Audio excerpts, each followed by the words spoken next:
So we all have seen, anyone who's been plugged into anything has seen a dramatic spike in network security. We all know that, or the threats anyway, and that's causing a problem with the risk management that we're looking to do when we're running these larger networks.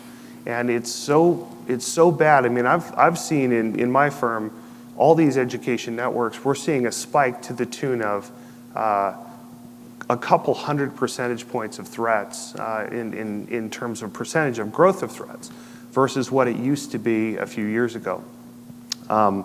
So the question is then, because the nature of these attacks are really getting different and they're various and they're attacking everything from PCs to emails to web to drive-by, all sorts of attacks, what really is then the most pressing issue facing higher education so that we can prioritize that and then set up our defenses around that? So Chris, we'll start with you.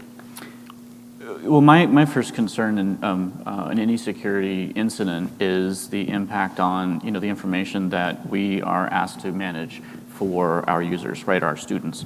And so it's anything that has a potential breach of student information, not only because it's reportable, because it has direct impact on students and I think really importantly, the reputation of our institution, right? It's not just financial risk.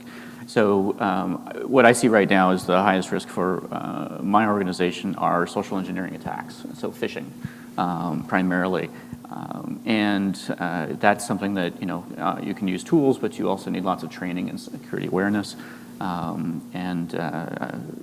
They are becoming far more sophisticated. What was pretty simple and at least in my opinion very easy to identify malicious or false emails, fraudulent emails, are now getting very, very well done to the point where they are not only doing the emails well, but all of the steps that they ask you to take after that are modeled after systems that are that we actually manage internally. So the right branding, the right workflow of user experience, all of that to convince them to provide credentials or other information.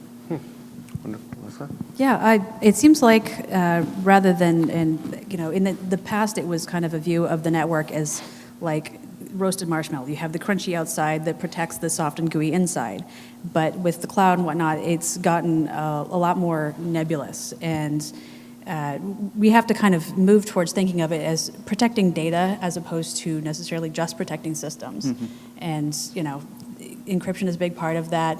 Doing risk assessment to find out where your data is and what systems you have to protect.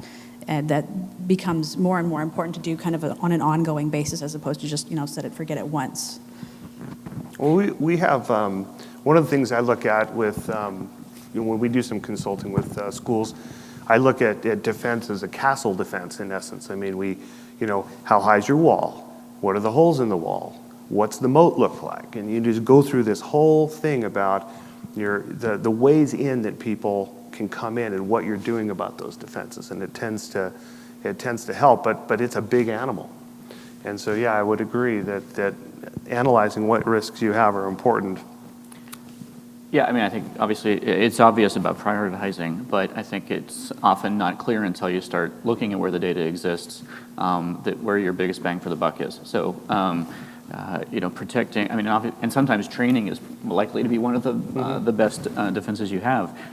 But, you could spend a huge amount of money and time protecting something that either the risk financially or otherwise doesn't justify that amount of effort.